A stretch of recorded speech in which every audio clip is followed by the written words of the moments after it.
Good morning student. आप सभी का आज की वर्कशीट में स्वागत है। आज हम क्लास 8वीं 8th क्लास की जो मैथमेटिक्स की वर्कशीट नंबर 8 है उसके बारे में अध्ययन करेंगे।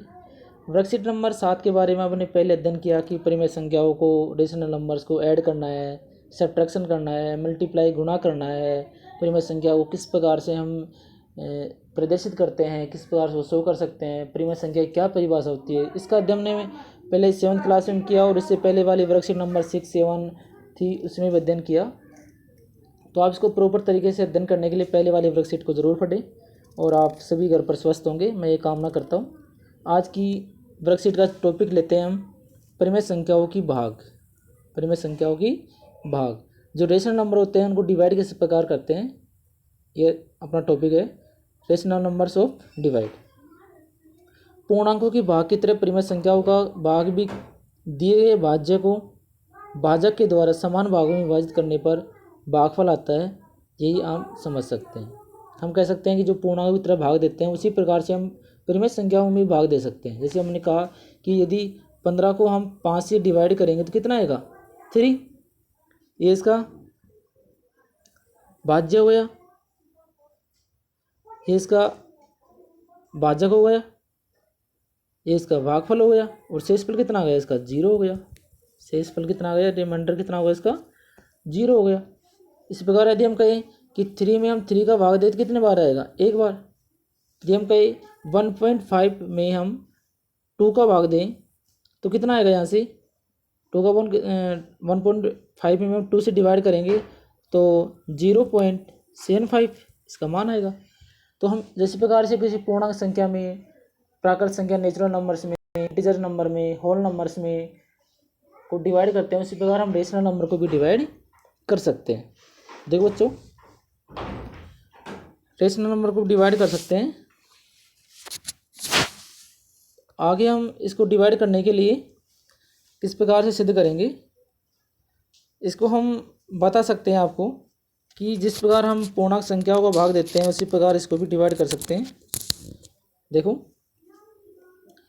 यहाँ से हम बता सकते हैं कि एग्जाम्पल नंबर 1 देखते हैं। प्रीति ने 9/2 गन्नों को पड़ोस के बच्चों में बांटा। उसने प्रत्येक बच्चे को 1/2 आधा गन्ना दिया, तो उसने कुल कितने बच्चों को गन्ना बांटा, ये कह रहा है। देखो बच्चों, 9/2 गन्नों को पड़ोस के बच्चों में बांटा, मतलब 9/2 मतलब 9 का आधा। 9 का आधा, जैसे हमने कहा कि 1 2 3 4 5 6 7 8 9, ये कुल 9/2 गन्ने हैं। अब इसका डिवाइड है, इसको 1/2 भाग में बांटना है। 1/2 प्रत्येक भाग को देना है, प्रत्येक बच्चे को देना है, तो कुल कितने बच्चे होंगे जिसको हम दे सकते हैं। देखो, एक बच्चे को इतना भाग दे दिया, एक बच्चे को ये भाग दे दिया, तो 1 2 3 4 5 6 7 8 9, 9 बच्चे को हम 1/2 भाग दे सकते हैं। जब 9/2 बच्चों को 9/2 भाग गन्ने को हम प्रत्येक बच्चे को 1/2 भाग देंगे तो कुल बच्चे को हम कुल कितने बच्चे होंगे, 9 बच्चे होंगे। जैसे हम कह सकते हैं कि 9/2 कुल गन्ना है, उसमें हम भाग देंगे 1/2 का, मतलब 9/2 डिवाइड 1/2। हम जानते हैं कि जो बटे का बटा होता है, जो डिवाइड का डिवाइडर होता है, इसको हम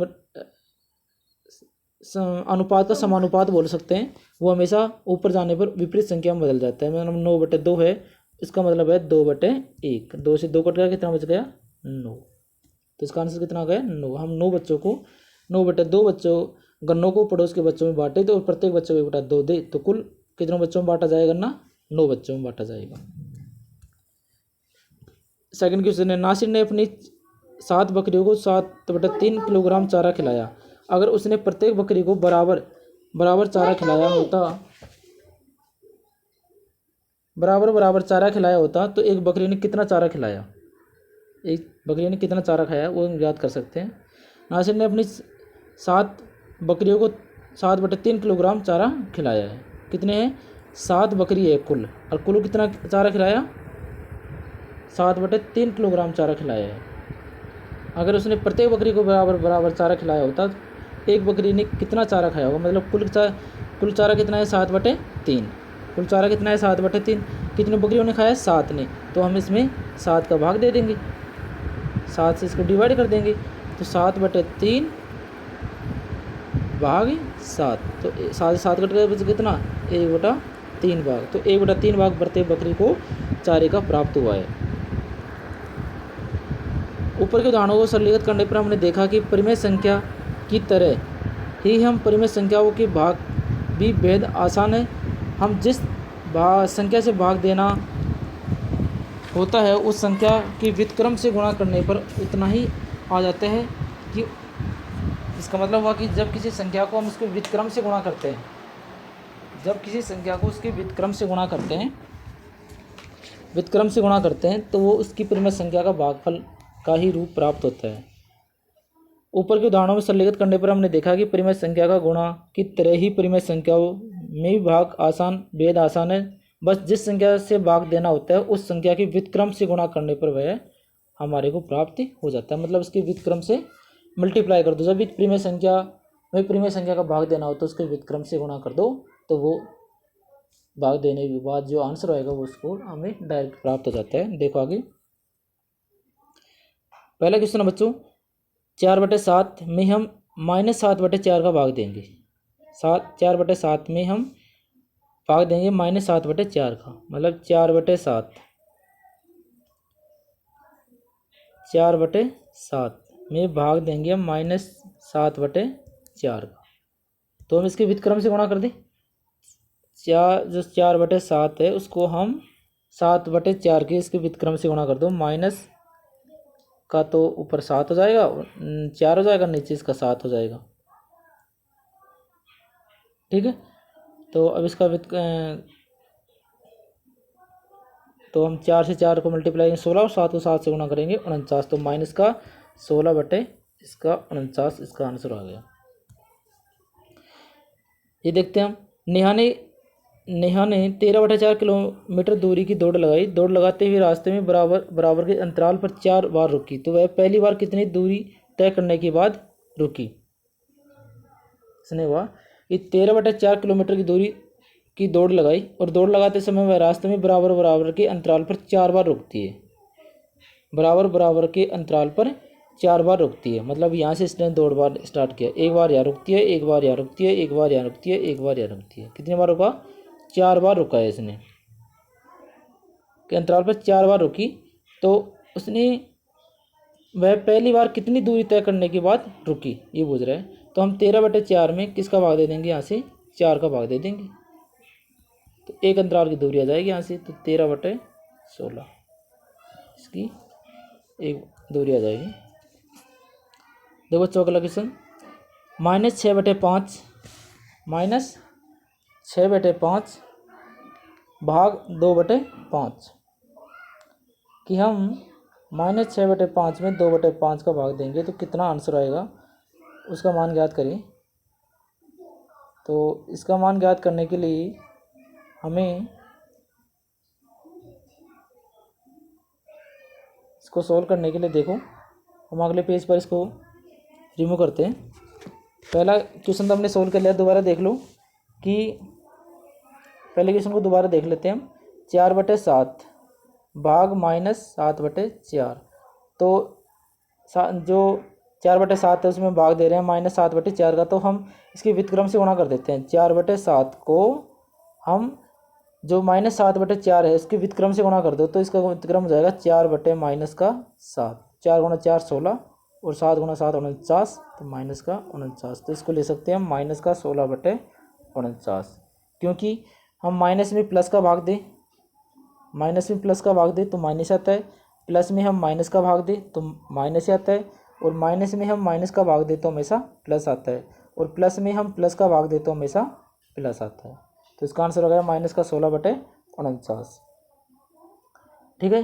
अगला क्वेश्चन है सेकंड, -6/5 डिवाइड 2/5, तो हम -6/5 को जो 2/5 है उसको व्युत्क्रम से गुणा कर दो, तो 5/2 से गुणा कर देंगे उसको। 5 से 5 कट जाएगा, 6 में हम 2 का भाग दे देंगे, कितना आएगा 3, तो माइनस का 3 इसका आंसर आ गया। ठीक है, अगला क्वेश्चन देखो, क्वेश्चन नंबर 3 कि -1/2 डिवाइड माइनस का 2/7। तो हम -1/2 को है -2/7 की व्युत्क्रम से गुणा कर दो, तो ये हो जाएगा माइनस का 7/-2। देखो, तो माइनस से माइनस कट जाएगा, या माइनस अपॉन माइनस हमेशा प्लस के बराबर होता है। 1 को 7 से गुणा करेंगे और 2 को 2 से गुणा करेंगे, तो कितना जाएगा 7/4 इसका आंसर हो जाएगा। ठीक है बच्चों, अब हम क्वेश्चन नंबर 5 देखते हैं। क्वेश्चन नंबर 5 है 2/3 डिवाइड 2/3। तो इसका डायरेक्ट आंसर कितना जाएगा, 1 आ जाएगा, क्योंकि 2/3 में 2/3 का भाग दे रहे हैं। समान संख्या में समान संख्या का डिवाइड भाग देंगे, हम समान संख्या से डिवाइड करेंगे तो उसका आंसर हमेशा 1 आता है। 2/3 को 2/3 के व्युत्क्रम से गुणा कर दो, 3/2, 2 से 2 कैंसिल, 3 से 3 कैंसिल, कितना गया 1। ठीक है, अगला क्वेश्चन है 6 -7/8 डिवाइड माइनस का 4/3। तो माइनस का 7/8, जो माइनस का 4/3 है इसके व्युत्क्रम से गुणा कर दो, 3/-4। ठीक है बच्चों, अब देखो किसी संख्या से नहीं कट रहा, लेकिन माइनस से माइनस कैंसिल हो जाएगा, माइनस बराबर प्लस हो जाएगा। और 7 को हम 3 से मल्टीप्लाई कर देंगे और 8 को हम 4 से मल्टीप्लाई कर देंगे। 8 को हम 4 से मल्टीप्लाई करेंगे तो 21/832, 21/32 इसका आंसर हो जाएगा। अगला है 7th, इसका क्वेश्चन है 7th में है 0/8 डिवाइड 6/4। देखो, जब भी हम किसी 0 में किसी संख्या का भाग देते तो हमेशा 0 आएगा। किसी संख्या में हम भाग देते तो 0 आएगा हमेशा।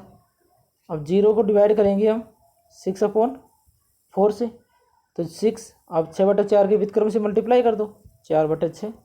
अब 4 को 0 से मल्टीप्लाई 0 आएगा, और नीचे कितना आएगा 6 आएगा। अब हम 0 में 6 का भाग देंगे तो कितना आएगा 0 आएगा। तो इसका आंसर आएगा 0। ठीक है, तो यहाँ से हमने एक कॉन्सेप्ट पढ़ा, किसी 0 में किसी संख्या का भाग देंगे, 0 में किसी भी नंबर का भाग देते हैं हम तो हमेशा 0 आता है। और किसी नंबर में 0 का भाग देंगे तो हमेशा उसका मान अपरिभाषित इन्फिनेटिव आता है, मतलब उसको हम परिभाषित नहीं कर सकते, अनिर्धारित मान होता है। 0 को किसी भी नंबर से गुणा करेंगे तो हमेशा 0 ही आएगा, और 0 में हम कोई संख्या जोड़ेंगे तो वही संख्या प्राप्त होगी, और 0 में हम कोई नंबर घटाएंगे, 0 में से कोई नंबर घटाएंगे तो वो संख्या हमेशा माइनस में ही प्राप्त होगी, और किसी नंबर में से हम 0 घटाएंगे तो वो नंबर ही प्राप्त होगा। ठीक है, जैसे हमने 13 में से हम 0 घटाएंगे तो कितना आएगा 13 आएगा, और 0 में से हम 13 घटाएंगे तो कितना आएगा -13 आएगा। क्योंकि जब कोई नंबर ही नहीं है, कोई संख्या नहीं है, वहाँ पर कोई वस्तु उपलब्ध नहीं है, उसमें से हम उतनी वस्तु घटा रहे हैं तो वो माइनस में जाएगी। जैसे हमारे पास 5 रुपये है, उसमें से हम कोई भी रुपये नहीं घटाए तो हमारे पास 5 उपलब्ध रहेंगे, और हमारे पास 1 रुपये भी नहीं है, 0 रुपये है, और हम 5 रुपये घटा रहे हैं तो वो मान हमेशा माइनस में उपलब्ध होगा, अपने पास माइनस में होगा। तो आज की वीडियो आपको समझ में आई होगी, तो इस वीडियो को सब्सक्राइब करें और अधिक से अधिक शेयर करें, और घर पर सेफ्टी से रहिए, और मिलते हैं आपको अगले अपने वर्कशीट के अंदर। थैंक्स। ओके।